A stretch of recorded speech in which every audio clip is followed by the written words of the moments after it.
This 17 News at Noon podcast is brought to you by Clinica Sierra Vista. Welcome back to 17 News at Noon podcast, where we share your news on your schedule. Good afternoon, and thanks for joining us for 17 News at Noon. I'm Nicole Gitsky. We start with opening statements underway in the trial of a man accused of killing a local attorney. Nicholas Quintana is accused of killing Marco Vargas after meeting through an online dating app. Quintana allegedly stabbed Marco Vargas to death back in November of 2017. This happened at the Golden Valley Luxury Apartments in South Bakersfield. So you'll hear testimony about the sheer nature of the brutality of the attack that happened that night by Mr. Quintana. Mr. Quintana is not a murderer. He was a kid with a secret. He was a teenager. He was 19 and he was going to Taft College. This kind of corridor between the two. Quintana has pleaded not guilty to charges of first-degree murder, robbery, and manufacturing an assault weapon. We will continue to follow the trial, and we'll have another update tonight on 17 News at 5. Now to an update on a man reported missing last week who has been found shot to death. 27-year-old Edward Rodrigo Medina was reported missing after his family had not seen him for days.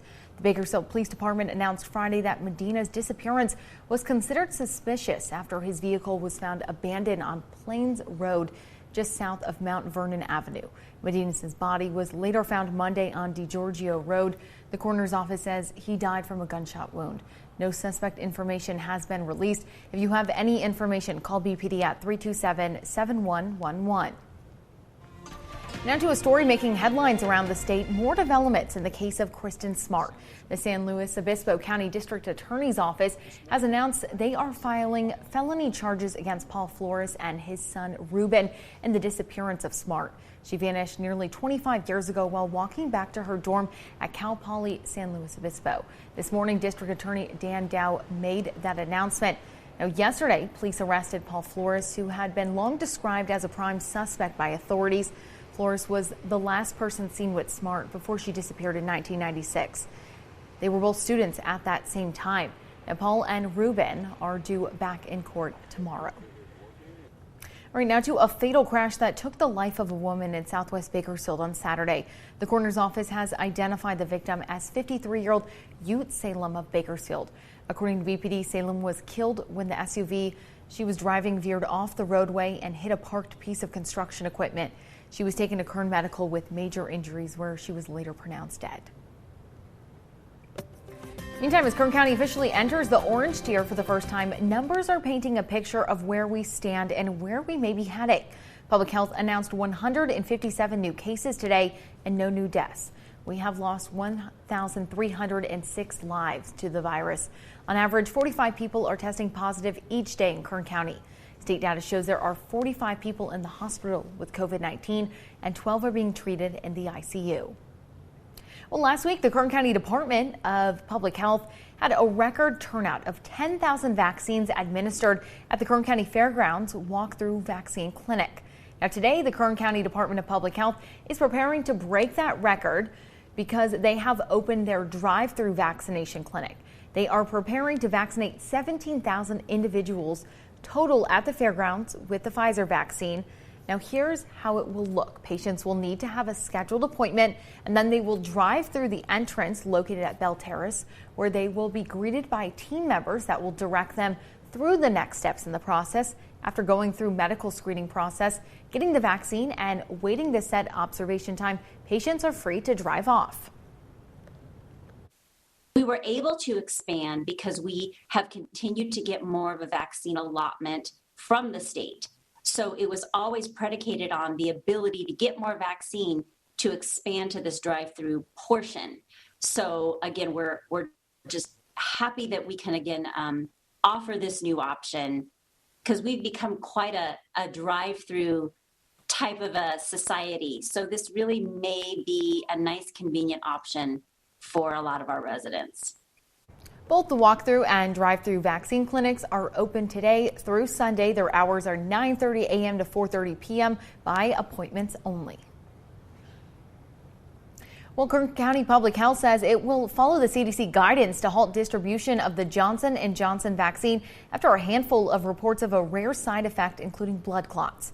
Health officials emphasize that blood clotting from the vaccine is extremely rare, adding that you are far more likely to get clots from cigarettes or from the COVID-19 virus itself. Many local vaccination sites have already made the switch and are no longer providing this single-dose vaccine. The site at CSUB already administered 3,000 doses of the Johnson & Johnson vaccine from Saturday to Monday. Now, anyone with appointments at CSUB were given the option to reschedule or to receive the Pfizer vaccine. Bakersfield College has also postponed all pop-up clinics that were scheduled to administer the Johnson & Johnson vaccine. The CDC and FDA expect the pause to last for a short period of time. Clinica Sierra Vista is now offering rapid COVID-19 testing and COVID-19 vaccinations. Call 833-278-4584 to make your appointment. But don't delay. Clinica Sierra Vista, putting patients first. And big news for Cal State Bakersfield students. The school is planning to host in-person graduation ceremonies come this spring. CSUB will hold ceremonies from May 20th to the 23rd for graduating classes from spring of 2020 all the way through summer of 2021. The university says they will follow safety protocols and restrictions, including having limited guests. There will also be a live stream event for those who cannot attend in person. Now, graduates can visit the new CSUB commencement website for updated information. You can also email commencement@csub.edu. All right, taking a look around town right now, State Farm is helping to pay it forward and help our local firefighters out. With fire season ramping up, the insurance company donated safety education materials to the Kern County Fire Department. State Farm and KCFD partnered up to purchase the supplies, hoping to bring awareness and reduce fires in our community. It feels great. I feel like, we've been missing being able, our community is so giving anyway, and it's just, we felt that void. So being able to have the fire department out today and see the smiling faces and be able to partner with them and start doing community events, it just feels good. State Farm says they have partnered with the department before. These events are a way to educate the public about the dangers of wildfires and home fires and how we can prevent them. Well, April is National Donate Life Month, and if you don't have that pink dot on your license, you're encouraged to get it. Donate Life Month is designed to recognize people who have helped save the lives of others with their organ and tissue donations and to bring awareness to the need for more donors. And Kern Medical is helping to get the word out. Now, there are more than 107,000 patients across our nation currently in need of life-saving organ transplants, and every 10 minutes, another name is added to the waiting list. Approximately 17 people die each day because the organ they needed was not donated in time. Right now, more than 17 million Californians are registered as a donor. Now, if you are interested in becoming a donor, you can sign up for that. You can find that link on our website, kget.com. Taking a look ahead to the next few weeks, Kern County Public Works will be collecting bulky waste in Buttonwillows and Lost Hills. The collection events are free to all county residents and include items such as appliances, mattresses, and furniture. The Lost Hills collection will be held from 8 a.m. to noon on April 24th on Lost Hills Road, north of Fire Station 26. The Buttonwillow event will be held the following Saturday, that's May 1st, from 8 a.m. to noon at Buttonwillow Recreation and Park District. Masks are required. In your 17 Business Watch, the Noodle Bar is set to shut down their doors downtown, but they're not closing for good. Now, Chef's Choice Noodle Bar announced they'll be open until this Sunday for you to come by and bid the downtown location farewell. The restaurant is moving locations and will reopen at the Marketplace in Southwest Bakersfield. They plan on opening the first week of May.